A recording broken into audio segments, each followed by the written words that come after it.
ጤና ይስጥልን ክቡራትና ክቡራን እንደምን አላችሁ? አርሰናል ትናንትና በጣም ለወራት ባልተመለከትነው መንገድ የሚገርም ድል አስመዝግቧል። በፕሪሚየር ሊግ ላይ የ6 ነጥብ ልዩነት ማንቸስተር ሲቲ ሰኞ ይጫወታል ከኤቨርተን ጋር በኤቨርተን ስቴዲየም የሚደረግ ጨዋታ ነው። ስለ አርሰናል፣ ስለ ማንቸስተር ሲቲ፣ ስለ ዋንጫ ፉክክሩ በስፋት የምናነሳቸው ነጥቦች አሉ። ዌስትሃም ዩናይትድ በመውረድና ባለመውረድ ስጋት ውስጥ ካሉ ቡድኖች መካከል አንደኛው ትናንትና በጣም መጥፎ ቀን ነበር ማለት ይቻላል። ማንቸስተር ዩናይትድ ከሊቨርፑል ዛሬ ይጫወታሉ። ትናንትና የነበሩ አጠቃላይ በአውሮፓ ሊጎች ላይ አነጋጋሪ የነበሩ ጉዳዮችን የነገርናችሁ እንቆያለን። ስለ አትሌቲኮ ማድሪድና ዲየጎ ሲሞኔ፣ ስለ ፔፕ ጋርዲዮላ የአሰልጣኝነት ቆይታ፣ ስለ ኤንዞ ፈርናንዴስ ከቼልሲ የመልቀቅ ጉዳይ አዲስ ያልተሰማ መረጃን ይዘናል። ጆዜና ሪያል ማድሪድን የተመለከተ ጉዳይም እናነሳለን። ሌሎች አጫጭር ጉዳዮችንም በስፋት እንነግራችኋለን። ዝውውሮችን ይዘናል። ሊቨርፑል ቤት፣ ማንቸስተር ዩናይትድ ቤት፣ አርሰናል ቤት የሚነሱ ጉዳዮች አሉ። ከባየር ሙኒክ እና አንቶኒ ጎርደን ጋር በተያዘም አዲስ የተሰማ መረጃ አለ። ለሁሉም በርከት ያሉ ጉዳዮችን እያነሳን እንቆያለን። በቻላችሁት በያላችሁበት አብራችሁን ቆዩ። መልእክቶቻችሁን ደግሞ ጻፉልን። መልእክቶቻችሁን የማንቸስተር ዩናይትድ እና የሊቨርፑል ስለስንት ይጠናቀቃል ጨዋታ፣ ትናንትና ደግሞ የአርሰናል ደጋፊዎች እስቲ እንያችሁ። ትናንት የጨዋታው ኮከብ ማን ነበረ? በጨዋታው ላይ ማን ነው መሸለም ያለበት? ሉዊስ ስኬሊ ነው? ቡካዮ ሳካ ነው ወይስ ደግሞ ቪክተር ዮኬሬሽ፣ ኤበሬቺ ኤዜ? ማን ነበረ ለእናንተ የጨዋታው ኮከብ? ዝርዝር ጉዳዮችን በዚህ ጨዋታ ላይ ሰፋ ያለ ጊዜ ወስደን የምናነሳ ነው የሚሆነው። የሊቨርፑል የማንቸስተር ዩናይትድ ጨዋታ ስለስንት ይጠናቀቃል? ሀሳብ አስተያየቶቻችሁ ላኩልን። ትናንትና በርከት ያሉ ግምቶች መጥተውልናል። ጥቂት አንድ ሁለት አድማጮች ትናንት ከመጡ መልእክቶች መካከል በትክክል የአርሰናልን ጨዋታ ግምት ልከውልናል።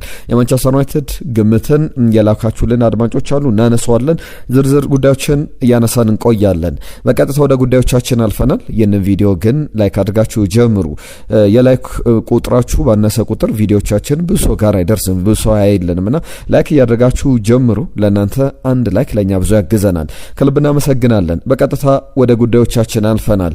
በአውሮፓ ያሉ ሊጎችን ስንመለከት ቀዳሚ የምናደርገው የእንግሊዝ ፕሪሚየር ሊግን ነው። በእንግሊዝ ፕሪሚየር ሊግ ላይ አርሰናል ትናንትና ምሽት ላይ ያከናወነው ጨዋታ ነበር። ከዛ አስቀድሞ በእርግጥ ቦርመዝ ዛሬ ከክሪስታል ፓላስ፣ ማንቸስተር ዩናይትድ ከሊቨርፑል የሚያደርጉት ጨዋታ፣ አስቶን ቪላም ከቶትናም ጋር። ትናንትና ግን በእንግሊዝ ፕሪሚየር ሊግ የአርሰናል ምሽት 1 ሰዓት ከ30 ላይ ጨዋታው ከመጀመሩ በፊት ሰንደርላንድ ከወልቭስ 1-1 በሆነ ውጤት የተጠናቀቀ ጨዋታ፣ ኒውካስል ዩናይትድ 3-1 በሆነ ውጤት ብራይተንን ያሸነፈበት፣ ብሬንትፎርድ ደግሞ 3-0 በሆነ ውጤት ዌስትሃም ዩናይትድን አሸንፎ አርሰናል በሆነ መንገድ የዌስትሃም መሸነፍ በጥሩ መንገድ ሊገለጽ አይችልም።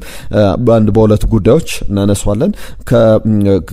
በተለይ ደግሞ በቀጣይ ከዚህ ከፕሪሚየር ሊግ ፉክክር ጋር በተያዘ ዌስትሃም ዩናይትድ ከቶትናም ጋር ነው ላለመውረድ እየተፎካከረ የሚገኘው በዋነኝነትና ቶትናም ዛሬ ካሸነፈ ዌስትሃም ዩናይትድ ወደ ወራጅ ቀጠና ይገባል። ትናንትና 3-0 በሆነ ውጤት ተሸንፏል። የአርሰናልን ጨዋታ ስንመለከት አርሰናል 3-0 በሆነ ውጤት ተሸንፏል። ቡካዮ ሳካ የሚገርም ቀን አሳልፏል። ቪክተር ዮኬሬሽ 2 ግቦችን አስቆጥሯል። ሳካ ደግሞ ሌላኛውን ግብ ያስቆጠረ ተጫዋች ነው። በመጀመሪያው 45 የተጠናቀቀ ጨዋታ ነው ማለት ይቻላል። 3 ግቦችን ተመልክተናል። ከዛ በላይ 4-5 ግቦችን ማስቆጠር ይችል ነበር የሚካኤል አርቴታ ቡድን። የሚገርም አይነት እንቅስቃሴ ነበረው። እንደ አጠቃላይ ትናንትና ለእናንተ የጨዋታው ኮከብ ማን ነበር? አንዳንዶቹን ተጫዋቾች ከመረጃዎች ጋር ከቁጥሮች ጋር እያነሳን ሀሳቦችን እንሰጥበታለን። ኤበሬቺ ኤዜ፣ ቪክተር ዮኬሬሽ፣ ቡካዮ ሳካ፣ ሉዊስ ስኬሊ የሚገርም ጊዜን አሳልፈዋል።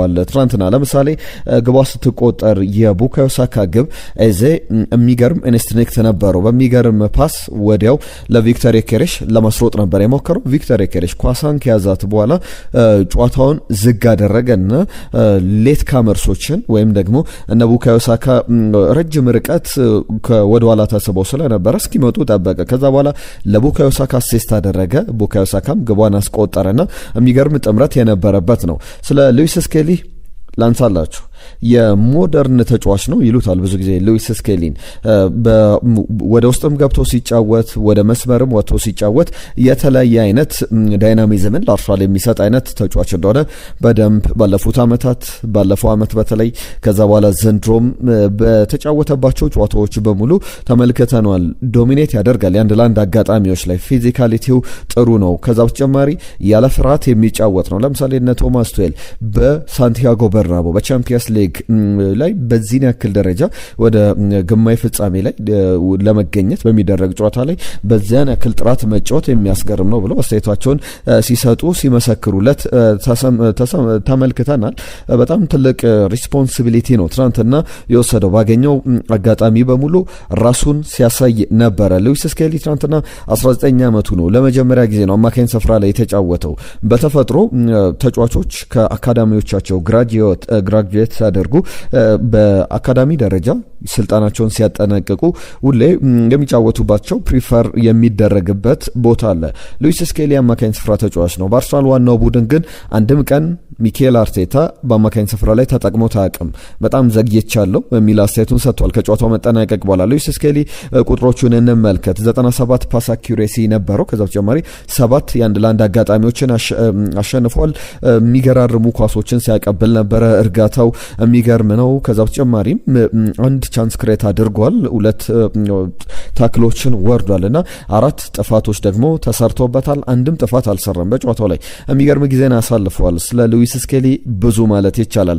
አርሰናልን በተመለከተ ግን ከፉላም ጋር በነበረው ጨዋታ ላይ በሚያስገርም ሁኔታ ለወራት እንደዚህ አይነት አርሰናልን አልተመለከትንም ነበር። ለዚህ ምልክት የሚሆን ቁጥር ላንሳላችሁ።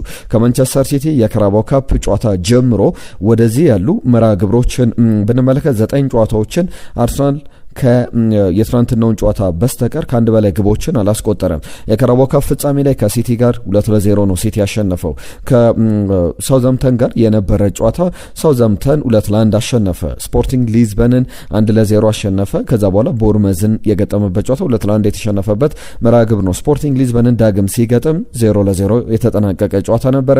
ማንቸስተር ሲቲን ሲገጥም 2-1 ነው የተሸነፈው። እዚህም ጨዋታ ላይ አንድ ግብ ብቻ ነው ያስቆጠረው። ኒውካስል ዩናይትድን ሲያሸንፍ አንድ ግብ ብቻ ነው ያስቆጠረው። አትሌቲኮ ማድሪድ ጋር ባለፈው 1-1 ሲለያይ የተቆጠረው በዚህ ጨዋታ ላይ አንድ ግብ ብቻ ነው።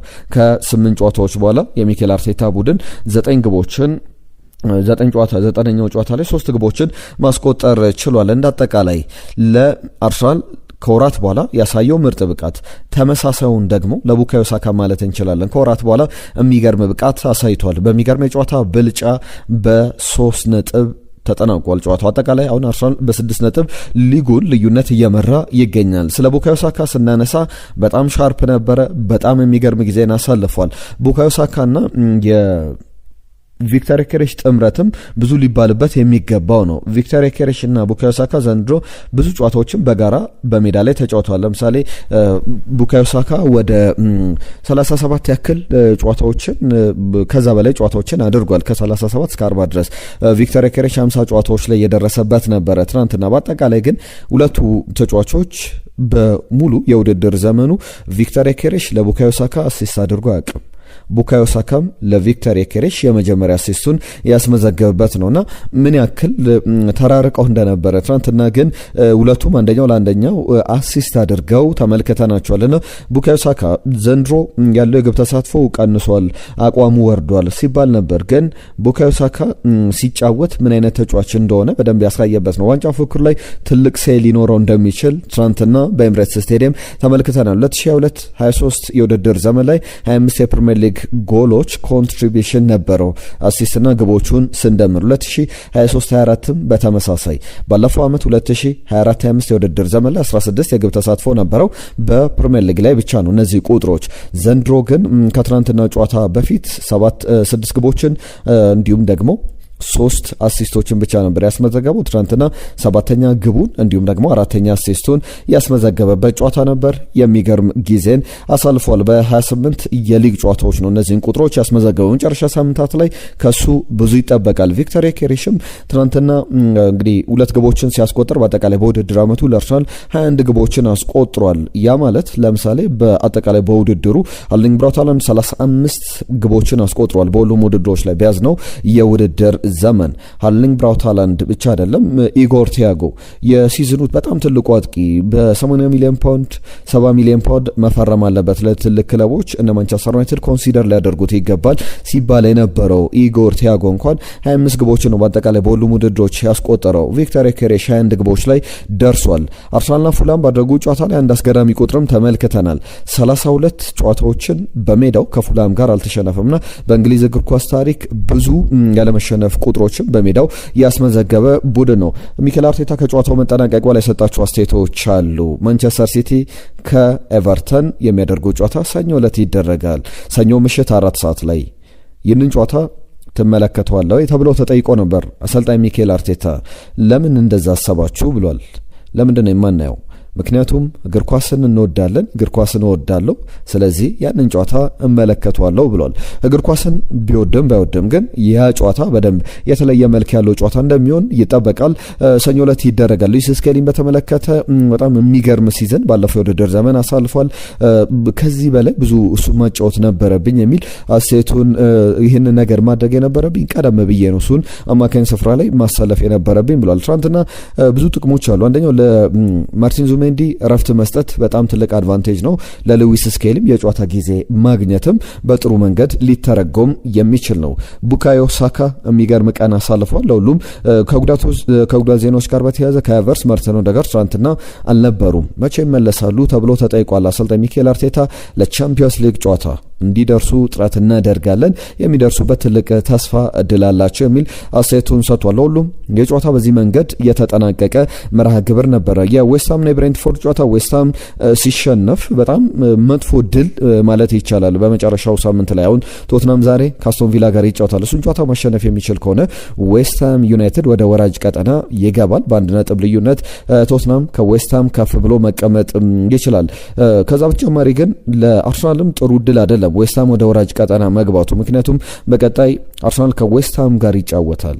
ያ ጨዋታ ደግሞ በዌስትሃም ስቴዲየም ነው የሚደረገውና ጠንከር ብሎ ዌስትሃም እንዳይመጣ በእርግጥ ይህንንም ጨዋታ ቢያሸነፍ ቶትናምም ቢሸነፍ ጠንካራውን ዌስትሃም አርሰናል ይገጥማል። ነገር ግን የበለጠ ነገሮች እንዳይወሳሰቡ ነው። ከዛ በተጨማሪም ከቶትናም ተቀናቃኝነት ጋር በተያዘ አርሰናል ቶትናምን የሚመርጠው ዌስትሃምን በተቀናቃኝነት ደረጃ የሚለው የበለጠ ትርጉም ሊሰጠው የሚችል አይነት ጉዳይ ነው።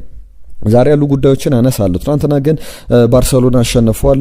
በላሊጋው ላይ 14 ነጥብ ልዩነት ይዟል። ማርከስ ራሽፎርድ የሚገርም አሲስት አድርጓል። ሮበርት ሌቫንዶቭስኪ ግብ አስቆጥሯልና ባርሰሎና ዛሬ ሪያል ማድሪድ የማያሸንፍ ከሆነ ዋንጫውን ማሸነፉን ያረጋግጣል ወይም ደግሞ በቀጣይ ሳምንት በኤል ክላሲኮ ይገናኛሉና ኤል ክላሲኮ ላይ ዋንጫውን ማሸነፉን የሚያረጋግጥበት እድል ይኖረዋል። ከፖርቶ ጋር በተያያዘ በዚህ በፖርቹጋል ፕሪሜራ ሊጋ ላይ ድራጎኖቹ ለ31ኛ ጊዜ ሊጉን ማሸነፋቸውን አረጋግጧል። አሰልጣኙ ፋሪዮሊ እንዲሁም ደግሞ ፕሬዚዳንቱ አንድሬ ቪያስ ቦአስን ስንመለከት በመጀመሪያ ዓመታቸው የፖርቶን እግር ኳስ ላይ እንግዲህ የፖርቹጋል እግር ኳስ ላይ ፖርቶን ሻምፒዮን ማስደረግ ችሏል። ትናንትና ከነበሩ ጉዳዮች መካከል በጣም አስገራሚ ነገሮችን የተመለከትንባቸውን 1-2-3 ጨዋታዎችን ላንሳ። ፈረንሳይ፣ ስፔን፣ ጀርመን ላይ አንዳንድ ጉዳዮችን እናነሳለን። ዲየጎ ሲሞኒ በአሰልጣኝነቱ እንግዲህ 1000ኛ ጨዋታውን ትናንትና የመራበት ነበረ። በሚገርም ሁኔታ 2-1 በሆነ ውጤት ማሸነፍ ችሎ 2-0 በሆነ ውጤት ቫሌንሲያን አትሌቲኮ ማድሪድ አሸንፏል። ሉካስና ዮሬንቴ ግቦቹን አስቆጥሯል። 74ና 82ኛው ደቂቃ ላይ ግቦቹን ያስቆጠሩ ተጫዋቾች ናቸው። ከዲየጎ ሲሞኒ ጋር በተያዘ ግን 1000ኛ ጨዋታውን የመራው በሬሲንግ ነው አሰልጣኝነትን የጀመረው 34 ጨዋታዎችን አድርጓል። ከዛ ስቱዴንቴን 61 ጨዋታዎች መርቷል። ሪቨር ፕሌት 45፣ ሳን ሎሬንዞ 47፣ ካታኒያን ወደ ጣሊያን እግር ኳስ 18 ጨዋታዎችን መርቶ ነበረ። በአትሌቲኮ ማድሪድ ደግሞ 794ኛ ጨዋታውን መርቷል። ከአርሰናል ጋር 795ኛ ጨዋታ ይሆናል። በዲየጎ ሲሞኒ ቡድን በኩል ሁሉንም ከአርሰናል ጋር የተጠቀመባቸውን ምርጥ 11 በሙሉ ቀይሮ ነበረ ወደ ሜዳ የገባው። እንደዛም ቢሆን ግን ማሸነፍ ችሏል። አነጋጋሪ አይነት ጨዋታ ነበረ። በፈረንሳይም የተመለከትናቸው 1-2 ጉዳዮች አሉ። በፈረንሳይ ሊግ ላይ ፓሪስ ሰን ዠርመን ያደረገው ጨዋታ 2-2 በሆነ ውጤት ከሎሪዮ ጋር ተጠናቋል። በዚህ ጨዋታ ላይ አሰልጣኝ ሉዊስ ኤንሪኬ አብዛኞቹን ሲኒየር ተጫዋቾች ሁሉንም ማለት ይቻላል ወደ ተቀያሪ ወንበር አድርጎ የጀመረው። ለምሳሌ አትሌቲኮ ማድሪድ ይህንን አድርጓል፣ ሙኒክ ይህንን አድርጓል፣ ፓሪስ ሰን ዠርመን ይህንን አድርጓል። አርሰናል ግን የአውሮፓ ቻምፒየንስ ሊግ የግማሽ ፍጻሜ መልስ ጨዋታ ከቀናት በኋላ ማክሰኞ ዕለት ቢኖርበትም ያንን ነገር ማድረግ አይችልም። ምክንያቱም የፕሪሚየር ሊጉን ፉክክር ሌላ ነው፣ የፕሪሚየር ሊጉም ውጣ ውረድ ሌላ አይነት መልክ ያለው ነውና ሙኒክም በእርግጥ ትናንትና ቀይሮ ነው ተጫዋቾቹን ያስገባው። በአጠቃላይ የሙኒክ ጨዋታ የተጠናቀቀው ባቻ ነው። ሄደንየምን ገጥሞ ነበረ 3-3 ጨዋታው ተጠናቋል። አስቀድሞ እንግዲህ በሙኒክ በኩል 22ኛው ደቂቃ ላይ ዚቪዛዴቴ ባስቆጠራት ግብ እየተመራ ነበረ ሙኒክ። እንዲሁም ደግሞ 31ኛው ደቂቃ ላይ ሌላ ግብ አክሎ ዲኪ ጨዋታው 31ኛው ደቂቃ ድረስ 2-0 ሙኒክ እየተመራ ነበረ። ጎርቴዝጋ 44ና 57ኛው ደቂቃ ላይ ግብ አስቆጥሮ ጨዋታው 2-2 ቀጠለ። 76ኛው ደቂቃ ላይ ሌላ ግብ ሄደንየሞች አስቆጥሮ ጨዋታው 3-2 በሆነበት ሰዓት ላይ 100ኛው ደቂቃ ላይ ማይክል ኦሊሴ ተቀይሮ ነው የገባው።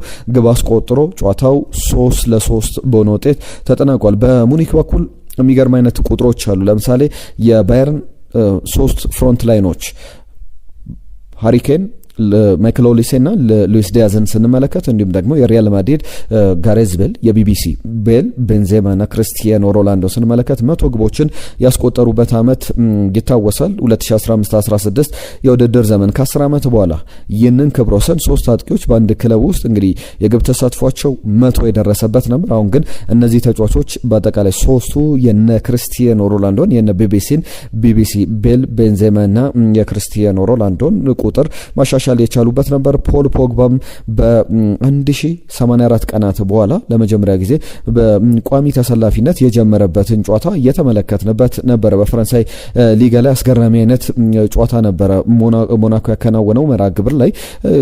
በተለይ በትናንትናው ጨዋታ ላይ መትዘን 2-1 ባሸነፉበት ጨዋታ ላይ ተሰልፎ ተጫውቷል። ፖግባ ጥሩ እንቅስቃሴም ያደረገበት ነበረ። ለመጨረሻ ጊዜ 2023 ሜይ 14 ላይ ክሩምኒንዜን የገጠሙበት ጨዋታ ነበረ። ከሞላ ጎደል ከ3 አመታት በኋላ ከ1084 ቀናት በኋላ ከማየት ጋር ትናንትና በሜዳ ላይ ተመልክተናል። ሌሎችም የሚነሱ ጉዳዮች አሉ። ከአውሮፓ ትልቅ ሊጎች ጋር በተያያዘ ብዙ ማለት ይቻላል። ሁሉም አጫጭር ጉዳዮችን፣ ሌሎች ሀሳቦችን እያነሳን እንቆያለን። ዛሬ ማንቸስተር ዩናይትድ ከሊቨርፑል ይጫወታሉ። የሁለቱ ቡድኖች ግንኙነት ሁሌም የሚጠበቅ ነው። ዛሬ ግን ማንቸስተር ዩናይትድ እንደ ተቀናቃኝ ሳይሆን እንደ የሊቨርፑል አጋር አንድ በጣም ወሳኝ ነገር እንደሚያደርግ ይፋ ተደርጓል። ሁለቱ ቡድኖች በመጀመሪያ ፕሪሚየር ሊግ ግንኙነታቸው ላይ በአንፊልድ ማንቸስተር ዩናይትድ በሚያስገርም ሁኔታ 2-1 በሆነ ውጤት አሸንፎ ነበር።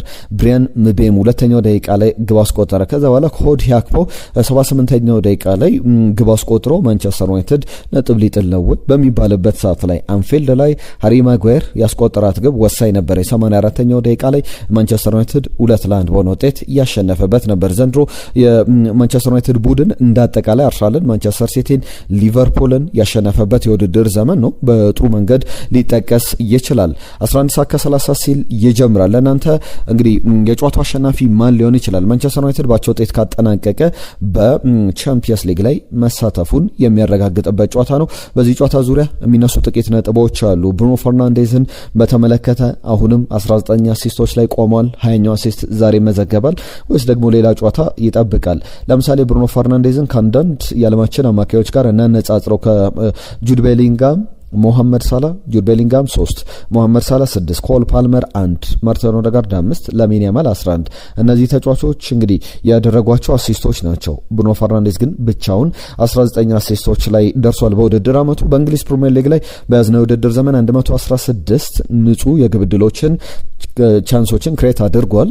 በዚህ ላይ ደግሞ ከሱ በመቀጠል የሚቀመጠው ሁለተኛ ደረጃ ላይ ያለው አንደኛው ዴክላን ራይስ ነው። ሁለተኛው ደግሞ የሊድሱ አንቷን ስታች ነው። ከዛ በተጨማሪ ዶሚኒክ ሶቦዝ ላይ 3ቱ 61 ርቀታቸው በጣም በእኛ የትየለሌ እንደሚባለው በጣም በርቀት የተቀመጡ ናቸው። በዛሬው ጨዋታ ላይ አሌክዛንደር አይዛክ በሊቨርፑል ጨዋታ በኩል አይኖርም። መሐመድ ሳላም ትናንትና እንደማይኖር ስናነሳ ነበር። አሌክዛንደር አይዛክ ጉዳት አጋጥሞታል ልምድ ላይ። ስለዚህ የማንቸስተር ዩናይትድ ጨዋታ እንደሚያመልጠው እየተዘገበ ይገኛል። ሊቨርፑል ጥሩ ዜና አይመስልም። ከዛ ውጪ ዲዬጎ ጆታ በዚህ ጨዋታ ላይ ይታሰባል። 20ኛው ደቂቃ ላይ የማንቸስተር ዩናይትድ ደጋፊዎች በሊቨርፑል ደጋፊዎች ተጠይቀዋል። 20ኛው ደቂቃ ላይ እንግዲህ ዲዬጎ ጆታን በጭብጨባ ቆመው 20ኛው ደቂቃ ላይ 20 ቁጥር መለያ እንደሚለብስ ይታወሳል ዲዬጎ ጆታና ያንን ለማስታወስ ቆመው በማጨብጨብ ነገሩን እንግዲህ ዲዬጎ ጆታን በኦልድ ትራፎርድ የሚታሰብበት ቀን ይሆናልና ዛሬ በደንብ የሚጠበቁ ጉዳዮች ይኖራሉ። ሌሎች አጫጭር ጉዳዮችንም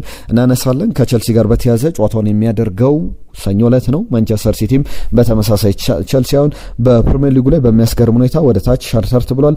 አስቶን ቪላ ምሽት 3 ሰዓት ላይ ከቶትናም ጋር የሚያደርጉ ጨዋታ ተጠባቂ መርሃ ግብር ነው። ከማንቸስተር ዩናይትድ ጋር በተያዘ 60 ነጥቦችን ይዞ 3ኛ ደረጃ ላይ ይገኛል። ሊቨርፑልን ስንመለከት 58 ነጥቦችን ይዞ 4ኛ ነው። ብሬንትፎርድ ትናንትና ማሸነፉን ተከትሎ 50 ነጥቦችን ይዞ 6ኛ ደረጃ ላይ ይገኛል። ይህ የአውሮፓ ቻምፒየንስ ሊግ ተሳታፊ ሊያደርገው የሚችልበት እድል አለ። ከዛ በተጨማሪ ብራይተንን እንመልከት። ከብራይተን ጋርም በተያዘ 50 ነጥቦችን ይዞ 7ኛ ነው። ትናንትና ብራይተን ትልቅ እድል ነው ያባከነው። ቼልሲ 9ኛ ደረጃ ላይ ይገኛል። ካሸነፈ 51 ነጥቦች ላይ ይቀመጣል። በእርግጥ ወደ 6ኛ ደረጃ ከፍ ማለት የሚችልበት እድል አለ። ለሁሉም ለቼልሲም የሰኞው ጨዋታ በጣም አስፈላጊ መርሃ ግብር ነው ማለት ይቻላል። ትናንትና የእናንተ ግምቶች መጥተውልናል። ናትናኤል የተባለው አድማጫችን ከልብ እናመሰግናለን። ስለ አርሰናል አንዳንድ ጉዳዮችን አንስቶልናል። አሸናፊ ከደቡብ አፍሪካ የጻፈልን መልእክት አለ። ቤስት ስፖርቶች እናመሰግናለን። በደቡብ አፍሪካ ለምንኖር ኢትዮጵያውያን ድምጽ ስለሆናችሁልን ነገሩ ከፍቷል። የራሳቸውን ስንፍና በእኛ ላይ ለማወራረድ እየሞከሩ ይገኛል። ነገር ግን እኛም በያለንበት አካባቢ ተባብረን ጊዜው ማለፍ ግድ ይለናል ብሏል። በደቡብ አፍሪካ ለኢትዮጵያን ከባድ ጊዜ ላይ እንዳለ ነገሮቹ ይታወቃልና እንግዲህ አሁንም በድጋሚ ምኞታችንን የምንገልጸው በጥሩ በመልካም እንግዲህ ጉዳት ሳይደርስባችሁ ከዚህ መጥፎ ጊዜ እንግዲህ በሰላም እንድታልፉ ምኞታችን ነው እንደ ቤስት ስፖርት። ከዛ በተጨማሪም ትናንትና አሸናፊ ከደቡብ አፍሪካ የአርሰናልን ጨዋታ በትክክል ገምቷል። ፉላምን 3-0 ያሸንፋል ብሏል። አስቶን ቪላ 2-2 ይጠናቀቃል። ዩናይትድ ከሊቨርፑልም 2-2 ይጠናቀቃል ብሏል። እነዚህን ግምቶች ደግሞ ነገ በስፋት እንመለከታቸዋለን። ገጊ ቪዲዮ ስለ ሳውዝ አፍሪካ ያነሳነው ጉዳይ ላይ ሀሳብ ሰጥቶናል። ከልብ እናመሰግናለን። አንተን አስናቀ አርሰናል 3-0 ያሸንፋል ብሎ ሌላኛው በትክክል የገመተ አድማጫችን ነው። ከልብ እናመሰግናለን። አየነው ሙሉዓለም ስለ ዝውውሮች ጠይቆናል። ዛሬ አንድ ሁለት ጉዳዮችን ከአርሰናል ጋር እናነሳለን። ድሬዮ ሌላኛው አድማጫችን ነው። በትክክል መለስ ብለን ምላሽ እንሰጥበታለን። ከዛ በተጨማሪ ቡቦ አሰፋ የጻፈልን መልእክት አለ። አሚን አርሰናል 1-1 ማንቸስተር ዩናይትድ ደግሞ ዛሬ 3-1 በሆነ ውጤት ያሸንፋል ብሎናል። ብሩክ የተባለ አድማጫችን አርሰናል በተመለከተ የተነሱ ጉዳዮች አሉ። ከዛ በተጨማሪ ትናንትና ላለመውረድ በሚደረገው እንቅስቃሴ ላይ የነሳናቸው ጉዳዮች ነበሩ። ከነዚህ መካከል ለምሳሌ 40 ነጥብ መያዝ ከፕሪሚየር ሊግ ያድናል ወይ ከመውረድ ያድናል እያልክ ነው ወይ ብሎ ጥያቄውን ልኮልናል። ከዚህ በፊት በፕሪሚየር ሊግ ላይ 40 ነጥብ የያዙ ቡድኖች እንግዲህ በቁጥራዊ ስሌት ሳይሆን 40 ነጥብ ለመትረፍ በፕሪሚየር ሊግ ላይ ለመቆየት ለየትኛውም ቡድን 40 ነጥብ እንደ በቂ ቁጥር ይቆጠር ነበር። ዘንድሮ ግን ያ ላይሆን ይችላል ብለን ያነሳ ነው። 40 ነጥብ ላይ የደረሱ ብዙ ቡድኖች ሆነው ሊወርዱ የሚችሉበት እድል አለ። እንደ ፕሪሚየር ሊጉ የውድድር ዓመት ነገሮቹ ይወሰናሉ።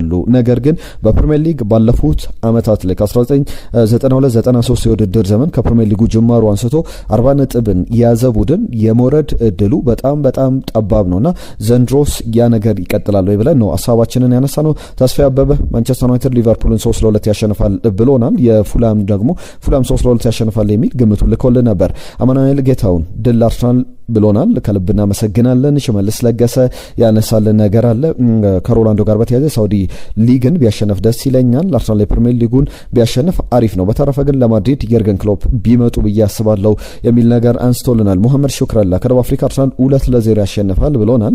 እንዲሁም ደቡብ አፍሪካ ያላችሁ ወንድሞቼ በሙሉ አብሽሩ፣ ከዚህም የባሰ ጊዜ በጋራ አሳልፈናል፣ የሚያልፋል፣ ሁሉም በያለበት ፈጣሪ ጠብቀው የሚል መልእክቱን ልኮልናል። ከደቡብ አፍሪካ ሙሐመድ ሹክረላ ሚፍታ በጣም እናመሰግናለን። ከዛ በተጨማሪ ነጅብ ሰንገሮም ከናይሮቢ የቼልሲ ደጋፊ ነኝ አርሰናል 3-1 ያሸንፋል የሚል ግምቱን ልኮልን ነበር። በጣም የተቃረበ ግምት ነው። ከአርሰናል ዊንገሮች ጋር በተያያዘ ሰይፈዲን ከነገሌ ቦረና የጻፈልን መልእክት አለ። እንዲሁም ይህንን ጨዋታ በትክክል ገምቶታል። አርሰናል 3-0 ያሸንፋል ብሎ ሬድዋን ሁሴን አርሰናል 2-1 በሆነ ውጤት ፉላምን ያሸንፋል የሚል ግምቱን ልኮልን ነበር። ለሁሉም የእናንተን ግምቶችም ላኩልን። በርከት ያሉ ጉዳዮችን አሁንም እያነሳን እንቆያለን። ዝውውሮች ላይ ትኩረት እናደርጋለን። የኤንዞ ፈርናንዴዝ ጉዳይ እየተነሳ ይገኛል። የኤንዞ ፈርናንዴዝ ወኪል የቀድሞ የፓሪስ ሳን ዠርመን በጣሊያን እግር ኳስም ላይ ተመልክተነዋል። በጣም ክሬቲቭ የሚባል ሲጫወት የምትወዱት አይነት ተጫዋች ነው። አቪየር ፓስቶሬን ብዙዎቻችሁ ታስታውሱታላችሁ። በፓሪስ ሳን ዠርመን በተለይ በጣም ትልቅ ክፍያ ከተከፈላቸው የመጀመሪያ የፒኤስዤ ዝውውሮች መካከል አንዱ ነው። አሁን በወኪልነት ይሰራልና ከሰሞኑ ኤንዞ ፈርናንዴዝ ወደ ማድሪድ ከተማ ሄዶ ነበረ። በማድሪድም ታይቶ ነበረ። ፍላይት አድርጓል። ለቼልሲ ተጫዋቾች የቀናት ረፍት በተሰጠበት ወቅት ላይና በዚህ ጉዳይ ላይ የሰጠው አስተያየት አለ ወኪሉ አቪየር ፓስቶሬ። በማድሪድ ለምን ታየ ለምትሉ እዛ እኔ ያለው ከኔ በተጨማሪ ጓደኞቹ አሉ። ማድሪድ ሁሉ ጊዜ ትንሽ ቀናት ክፍተት ካሉ ወደ ማድሪድ መጥቶ ይዝናናልና ይህንን አመት ከቼልሲ ጋር በጥሩ መንገድ ለማጠናቀቅ ጥረት እናደርጋለን እንደ ኤንዞ ፈርናንዴዝ ወኪልነቱም ያነሳው ሐሳብ ነው። ከዛ በተጨማሪ የዓለም ዋንጫ አለ። ከዓለም ዋንጫው በኋላ ግን ምን እንደሚፈጠሩ በጋራ እንመለከታለን የሚል አስተያየቱን ሰጥቷል። ከዛ ውጪ ከቼልሲ ጉዳዮች ወጣ ብለን የምናነሳቸው ጉዳዮች አሉ። ትናንትና በእርግጥ በሼልካ 04 ወደ ቡንደስሊጋው ዳግም መመለሱን የተመለከትንበት ነበረ። የነ ማኑኤል ኑየር፣ ራውል ጎንዛሌዝ፣ ብላንኮን አይነት ተጫዋቾች መስቶዚልን ተመልክተናል። እንግዲህ አሁን ደግሞ ኤዲን ዤኮ በዛ በሼልካ 04 አለ ወደ ቡንደስሊጋው የተመለሰ። የቡንደስሊጋው የረጅም ዓመታት በጣም ትልልቅ ከሚባሉ ክለቦች መካከል አንዱ ነው። ከአርሰናል ጋር በተያያዘ ሁለት ዝውውሮች ይነሳሉ። በዋነኝነት ግን የአርሰናልን ዝውውሮች ከማንሳቴ በፊት የፔፕ ጋርዲዮላን ጉዳይ ላንሳ። ከአርሰናል ጋርም በቀጥታ ሊገናኝ የሚችል ጉዳይ ይመስለኛል። ፔፕ ጋርዲዮላ አሁን በስፋት እንደሚዘገበው የውድድር ዓመቱ መጨረሻ ላይ በተለይ ደግሞ ማንቸስተር ሲቲ ዋንጫ ይዞ የሚያጠናቅቅ ከሆነ በፕሪሚየር ሊግ ላይ ዋንጫውን ካሸነፈ ፔፕ ጋርዲዮላ አሰልጣኝነት ከማንቸስተር ሲቲ በቃኝ ብሎ ይለያያል። አሁንም ኤንዞ ማሬስካ የቼልሲ የቀድሞ አሰልጣኝ የማንቸስተር ሲቲ ረዳት አሰልጣኝ እንደነበረ ይታወቃል። የፔፕ ጋርዲዮላ በዋነኝነት በማንቸስተር ሲቲ እንደ ዋነኛ ቅድ የፔፕ ተተኪ ተደርጎ እየታሰበ ይገኛልና በዚህ ጊዜ ላይ የሚጠበቁ ጉዳዮች አሉና አብዛኛው ነገር ያለቀለት ይመስላል የሚሉ ዘገባዎችን እየተመለከትኩ እገኛለሁ። ፔፕ ጋርዲዮላ ወደ በፕሪሚየር ሊጉ ላይ በሚቀጥለው ውድድር ዘመን ላንመለከተው እንችላለንና ከእንግሊዝ እግር ኳስ እንግዲህ ገለል ሊል የሚችልበት እድል አለ። ያ ግን የሚሆነው በጣም በሰፊ እድሉ ማንቸስተር ሲቲ ዋንጫውን ካሸነፈ ብቻ ነውና አሁን የመጨረሻ የወረቀት ስራዎች ከኤንዞ ማሬስካ ጋር ንግግሮች ሁሉም በተባለው እቅድ መሰረት በጣም ትራንዚሽኑን እንዴት መደረግ አለበት በሚለው ላይ ማንቸስተር ሲቲ እየሰራ ይገኛል። ነገር ግን አንድ የሚፈራ ነገር አለ።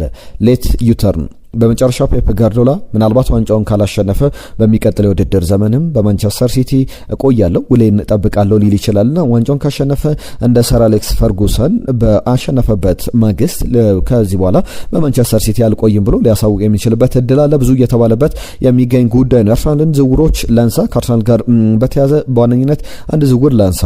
የ40ና 50 ሚሊዮን ዩሮ የሚገመት ተጫዋች ነው ኒኮፓዝ ከኮሞ በኮሞ የሚገርም ጊዜን እያሳለፈ ይገኛል። ሪያል ማድሪድ ተጫዋቹን መልሶ የመግዛት መብት አለው። ነገር ግን በሪያል ማድሪድ ቤት ኒኮ ፓዝን ለመመልከት ድሎች አሉ። የሚመጣው አሰልጣኝ ግን በጣም ይወስነዋል። በተለይ ጆዜ የሚመጡ ከሆነ ኒኮ ፓዝን በሪያል ማድሪድ ቤት ላንመለከተው እንችላለን። ተጫዋቹም ላይ መርጥ ከዛ በተጨማሪም ጆዜም ቢሸጥ ሪያል ማድሪድ መልሶ ገዝቶ በትልቅ ገንዘብ ቢሸጠው ሊፈቅዱ ይችላሉና ለአርሰናል በትልቅ ደረጃ እንደ ጥሩ ድል እየታየ ይገኛል። አርሰናል ከሚፈልጋቸው ክሬቲቭ ተጫዋቾች መካከል አንዱ ነው።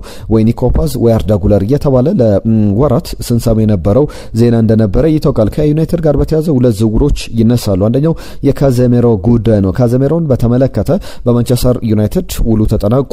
ከማንቸስተር ዩናይትድ ጋር እንደሚለያይ ይታወቃልና የባርሰሎና ብዙ ተጫዋቾችን የሚያስፈርመው ኢንተር ማያሚ ተጫዋቹን ለማስፈረም የመጀመሪያ ስራዎችን፣ ኮንታክቶችን፣ ንግግሮችን ጀምሯል። በመጨረሻም የሚወሰኑ ውሳኔዎች በደንብ የሚጠበቁ ናቸው። ከዛ ውጪ ማንቸስተር ዩናይትድ ቤት እየተነሳ ያለ ጉዳይ አለ። አቡባካር ሳይድ ኬንዝ የተባለ ተጫዋች አለ። በኖርዌይ ሊግ ላይ የተጫወተ የሚገኝ የ1 ሜትር ከ86 ሴንቲሜትር የሚረዝም ሴንተር ባክ ነውና የጋምቢያዊ ተጫዋች በማንቸስተር ዩናይትድ በቼልሲ በደንብ እየተፈለገ ያለ ተጫዋች ነው። በአርቢ ላይፕዚግ በኤሲ ሚላን እይታ ውስጥ ገብቷልና ማንቸስተር ዩናይትድ ይህንን ወጣት የ19 ዓመት በኖርዌይ ሊግ ላይ እየተመለከት ነው የምንገኘውን አቡባካር የተባለ ጋምቢያዊ የሴንትራል ዲፌንደር የማል ስፍራ ተከላካይን በተመለከተ ዝውውሩን ለማድረግ እንቅስቃሴ ያደርጋል ተብሎ ይጠበቃል። ጆዜን በተመለከተ ቤኔፊካ በቀጣይ ቀናት አዲስ ውል ያቀርብላቸዋል ተብሏል። ያ ሪያል ማድሪድን ጫና ውስጥ ለመክተት ነው። ወይ በቤኔፊካ እንደሚቆዩ ለመለየት ወይም ደግሞ ሪያል ማድሪድ ቶሎ ውሳኔዎችን እንዲወስንና ቤኔፊካ ጋር ድርድር እንዲያደርግ ለማድረግ ነው ተብሏል። ዳኒ ካርቫልን በተመለከተ ከሪያል ማድሪድ እንደሚለይ የሚያሳዩ ዘገባዎች እየወጡ ይገኛሉ። አዳዲስ ንግግሮች የሉም። አዲስ ውልም ይቀርብለታል ተብሎ አይጠበቅም። ከሰሞኑም ከአሰልጣኙ አልቤሎዋ ጋር ግጭት ውስጥ ገብቶ እንደነበር ይታወቃል። የዓመቱ መጨረሻ ላይ እንደሚለቅ የሚያሳዩ ዝርዝር ዘገባዎችን እየተመለከተን እንገኛለን። ካርሲሲዮስን በተመለከተ ወደ ኢንተር ሚላን የሚሄድበት እድል ሰፍቷል። ሙሐመድ ሳላህ በሜጀር ሊግ ሶከር ወይም ደግሞ በቱርክ ሱፐር ሊግ ላይ በቀጣዩ ውድድር ዘመን እንመለከቷለን የሚሉ ዘገባዎችንም በስፋት ተመልክተናል። ሁሉም በርከት ያሉ ጉዳዮችን አነሳን። የተወደዳችሁ ስፖርታዊ ጉዳዮቻችን እዚህ ላይ ይጠናቀቃል። ባነሳናቸው ጉዳዮች ላይ ሀሳብ፣ አስተያየት፣ መልእክቶቻችሁን እንቀበላለን። የዛሬን እዚህ ላይ ያበቃን። ጤና ይስጥልን።